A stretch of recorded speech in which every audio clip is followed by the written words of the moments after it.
பல தலைமுறைகளாக இந்த ஈரோடு மாவட்டத்தில் இருக்கக்கூடிய மலையாளி இன பழங்குடிகள் அவங்களுடைய கல்வி இழந்துட்டாங்க, வேலைவாய்ப்பு இழந்துட்டாங்க, பழங்குடிகளுக்குன்னு கிடைக்கக்கூடிய சிறப்பு சலுகைகள்லாம் இழந்துட்டாங்க.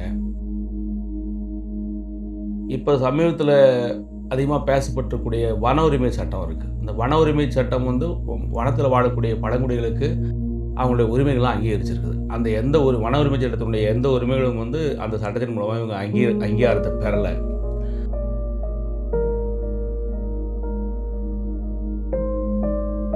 டென்த் வரைக்கும் கவர்மெண்ட் ஸ்கூலில் தான் படித்தேன். நான் ஸ்கூல் ஃபஸ்ட்டு 473 மார்க் எடுத்தேன். 11th 12th பிளைன்ஸுக்கு போனேன். பிளைன்ஸ் 12th வந்து 553 மார்க் எடுத்தேன். பக்கத்தில் பார்த்தீங்கன்னா எங்கள் சொந்தக்காரர் தான் கொல்லிமலை, பாலமலை, அந்த பக்கம் திருப்பத்தூர், அந்த மாதிரி அந்த அதர் மாவட்டம் எல்லா மாவட்டத்துலையும் எஸ்டி தான். அங்கேயெல்லாம் வந்து மலையாளி தான், ஆனால் எஸ்டி. இங்கே மலையாளி தான், ஆனால் ஓசி. என்னால் கவர்மெண்ட் காலேஜுக்கு போக முடியல. அதனால எங்கள் அப்பா அம்மாங்க ப்ரைவேட் காலேஜில் படிக்க வச்சாங்க. ரொம்ப செலவு பண்ணாங்க. அதுக்கு ரொம்ப கடன் வாங்கியெல்லாம் படிக்க வச்சாங்க. ரிசர்வேஷன் இருந்துருந்துச்சுன்னா நான் கவர்மெண்ட் காலேஜுக்கு போயிருப்பேன். எங்கள் இடத்துல இருந்து போகிறது ரொம்ப கஷ்டம். அப்படி போய் இன்னுமே ஒரு இளைஞர்கள் கூடவே ஒரு போலீஸோ ஒரு ஆர்மியோ எதுவுமே ஜாயின் பண்ணல. ரொம்ப மனவேதனை இருக்குது. பசங்க ஓட்டப்பந்தயம், கபடி, கிரிக்கெட்டு, மற்ற எல்லா கேம்ஸ்லேயுமே எங்கள் பசங்க முன்னோடியாக தான் இருக்காங்க. ஏற்கனவே கபடியில் எங்கள் ஊர் தம்பி ஒருத்தர் தமிழ்நாடு போயிருக்காரு. பட் அவருக்கு ஜாதி சான்று இல்லாத காரணத்தினால அடுத்த கட்டம் வேலை வாய்ப்பு அவருக்கு கிடைக்கல. 450 மார்க் வாங்கிட்டும் கூட பக்கத்தால் இருக்கக்கூடிய பனியன் கம்பெனிகளுக்கோ அல்லது மளிகை கடையில் வேலை செய்யக்கூடிய ஒரு அவல நிலை எங்கள் ஏரியாவில் தொடர்ந்து இருந்துகிட்டே இருக்குது. 1% பழங்குடிகளுக்காக ஒதுக்கப்பட்டிருக்கூடிய இடத்துக்கான வேலை வாய்ப்புகளுக்கும் கல்விக்கூடங்களுக்கான இடங்களையுமே வந்து இந்த பழங்குடியினத்தினுடைய மனுதாரர்கள் அங்கு இல்லை என்பதுதான் நிஜம்.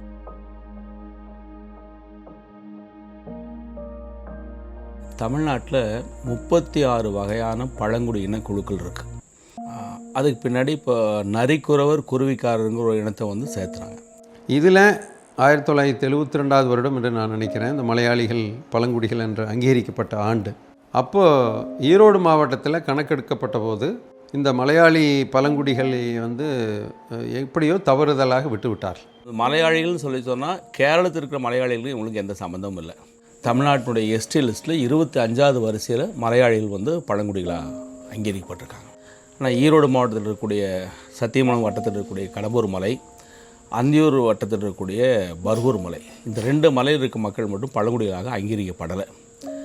ஆனால் அந்த பட்டியலில் அறிவிக்கின்ற போது எக்ஸ்க்ளூடு ஈரோடு டிஸ்ட்ரிக்ட்னு போட்டிருக்கிறான். அது ஏன் அப்படி போட்டான்னு தெரியல. மற்ற மாவட்டங்களை அப்படி குறிப்பிடவில்லை. கம்யூனிட்டி சர்டிஃபிகேட் பழங்குடி இனச்சான்று வேண்டும் என்று கோட்டாட்சியரிடம் விண்ணப்பித்தால் எஸ்டி போட்டு தரதில் ஓசியாக போட்டு கொடுக்குறாங்க. அப்படி ஒரு சாதி அநேகமாக இந்தியாவில் இருக்கிறதா என்று நமக்கு தெரியவில்லை. அதர் கேஸ்ட் என்றால் எங்கள் பொண்ணு ஃபர்ஸ்ட் மார்க் எடுத்தப்போ எங்களுக்கு ரொம்ப சந்தோஷமாக இருந்ததுங்க. நம்ம பொண்ணு வந்து இங்கே மலை ஏரியாவிலே ஃபர்ஸ்ட் மார்க் எடுத்துட்டா, நல்லா படிக்க வச்சு நம்ம வேற ஒரு வேலைக்கு கொண்டு போய் சேர்த்திடணும். நான் இப்போ காலேஜ் முடிஞ்சு பிகாம் பிஏ முடித்தேன்.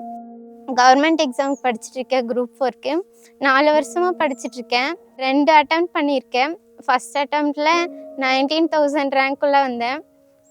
செகண்ட் அட்டெம்ப்ட் போன வருஷம் 10,000 ரேங்க்குள்ளே வந்தேன். இங்கே இருக்கிறவங்கள ஏன் படிக்க வைக்கிறீங்க, பொண்ணுங்களை கல்யாணம் பண்ணி கொடுத்துட வேண்டியதானே, எதுக்கு இவ்வளோ கஷ்டப்பட்டு படிக்க வைக்கிறீங்க அப்படின்னுலாம் கேட்டாங்க.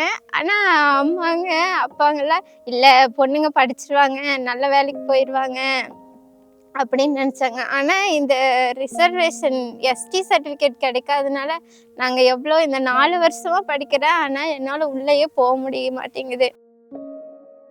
நான் இங்கேருந்து போகணுங்க.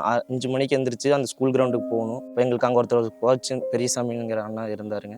அப்போ அவர் எங்களுக்கு அங்கேயே ஒரு ரூம் எடுத்து அவர் காசு செலவு பண்ணி எங்களுக்கு ரூம் எடுத்து அங்கேயே 5 மணி வரைக்கும் 5 மணிக்கு காலைஞ்சு நேரம் போய் ப்ராக்டிஸ் செஞ்சு ரொம்ப கஷ்டப்பட்டு எங்களுக்கு அந்த இடத்த உருவாக்கி கொடுத்தாருங்க. நாங்கள் அன்ன வரைக்கும் எங்களுக்கு அப்படின்னாலே என்னென்னு தெரியாது. நாங்கள் ஏன்னா இங்கே ஒவ்வொரு ஊர்லேருந்து வருங்க, அத்தியூர் இந்த மாதிரி ஒவ்வொரு ஊர்லேருந்து நாங்கள் போவோம். 12th முடித்த உடனே அந்த ஜூனியர் செலெக்ஷன் எனக்கு கிடைக்கும்போது ஹரியானாவில் போய் விளையாடுற வாய்ப்பு எனக்கு கிடைச்சிது. அரியணை போகும்போது பார்த்தீங்கன்னா மேக்ஸிமம் அங்கே போகிறதுக்கு ரொம்ப லாங்கு, ஒரு 10,000 50,000 ஆயிருக்குங்க. அப்படி போகும்போது பார்த்தீங்கன்னா அப்போல்லாம் ரொம்ப குடும்ப சூழ்நிலை ரொம்ப ரொம்ப கஷ்டத்தில் இருந்தோம். அதுவும் இல்லாத எங்கள் அப்பா ஒருத்தர்கிட்ட கடன் வாங்கி என்னை தாட்டி விட்டாருங்க.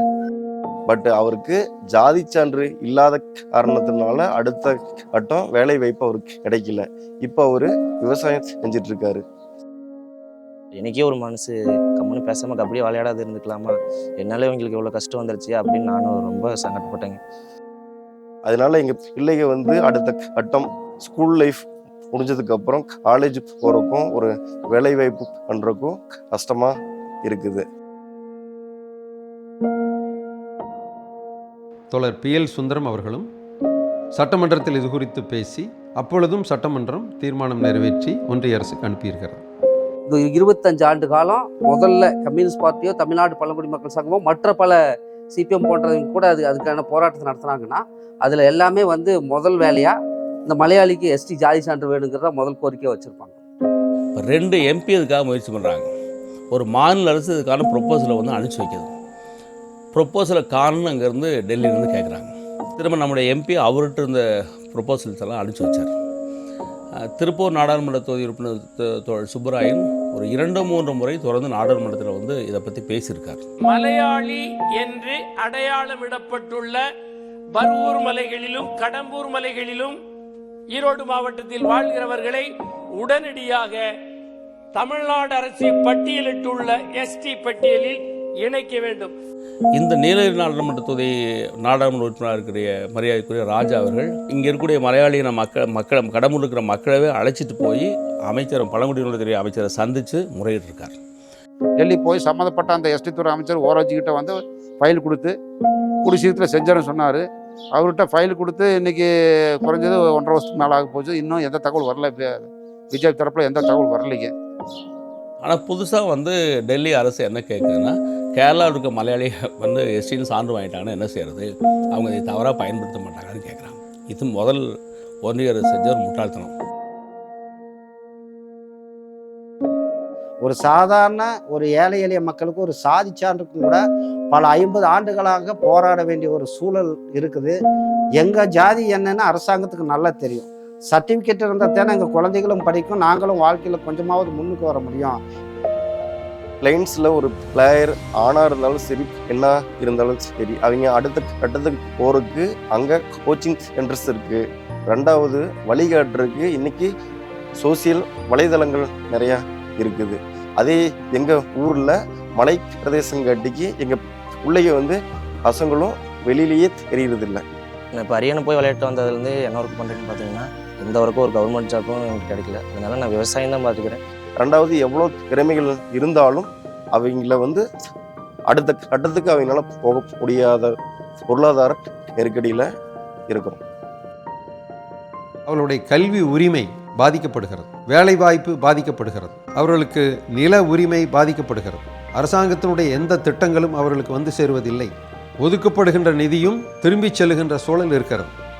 நீங்கள் உங்களை சுய விமர்சனம் செய்து கொள்ளுங்கள். ஒடுக்கப்பட்ட மக்களின் குரலாக நாங்கள் இருந்து அவர்களுக்கு அந்த உரிமையை பெற்றுக் கொடுப்போம். அந்த அடிப்படையிலும் அதை பெற்றுக் கொடுக்காமல் புறந்தள்ளி கொண்டிருக்கிற அரசியல் அணி எது என்பதையும் நீங்கள் கவனத்தில் கொண்டு செயல்பட வேண்டும் என்ற வேண்டுகோளை நாங்கள் இந்த நேரத்தில் இந்த தேர்தல் காலத்தில் நாங்கள் வைக்க கடமைப்பட்டிருக்கிறோம். நாங்கள் உங்களோடு நின்று உங்களுடைய உரிமையை பெற்றுக் கொடுப்பதில் சளைக்காமல் அந்த பணியை செய்வோம்.